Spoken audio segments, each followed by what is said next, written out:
Good morning, animal lovers. I am here to talk to you today about Easter presents. So I'm Liana, the owner of Wet Noses Pet Sitting, and we're getting close to Easter. And if you're a parent like me, all of a sudden, well, last night I all of a sudden looked at the calendar and realized, oh my gosh, I have nothing planned for Easter, and it is, like 4 or 5 days away. So if you are like me and are still thinking about what to get your kids for Easter, I wanted to do a brief discussion that might run a little longer than I intended about getting chicks and bunnies for presents for Easter.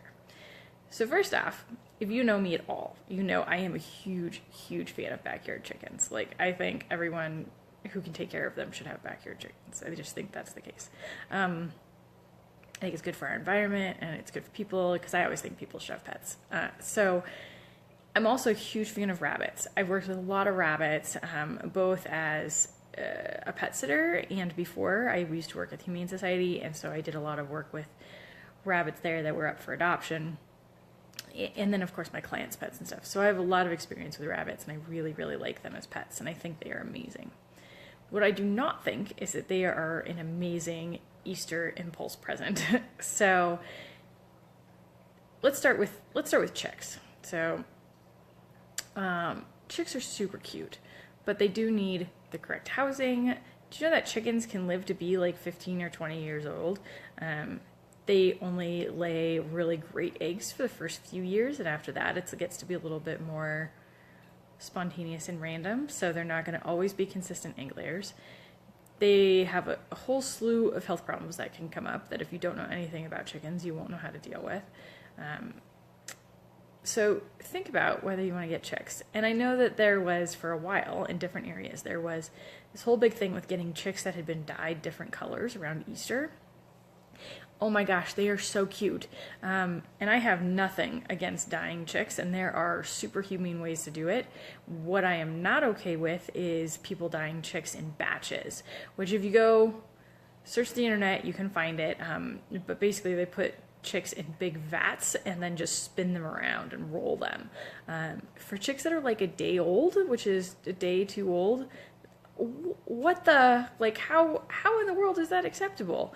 So if you're looking at dyed chicks and you think that that's a good idea, see how they did it and ask some questions. If they did it in batches, that is just animal cruelty and shouldn't be allowed. So that's not something that's really being policed as of yet. So just something to be aware of.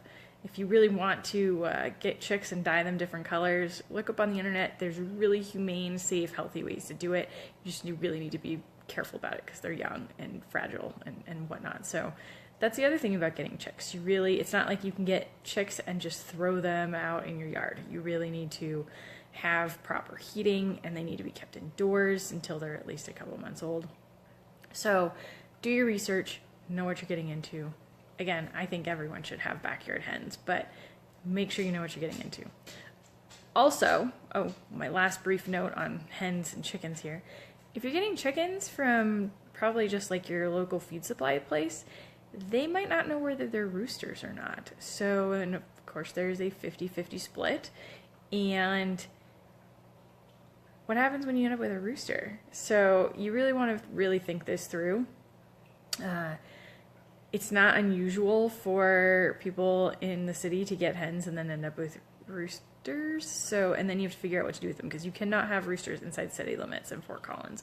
And it's not like you can secret them away and keep them quiet because that just doesn't work very well. Inherently, that's a hard thing to do. So just be aware. All right, so bunnies. I love house rabbits. I think they make great pets. They are fantastic. They can be fantastic for kids. So definitely it's not something to rule out. But what they should not be is an impulse purchase. And they should not be a pet that you get and you stick in an outside hutch somewhere, because that does not work.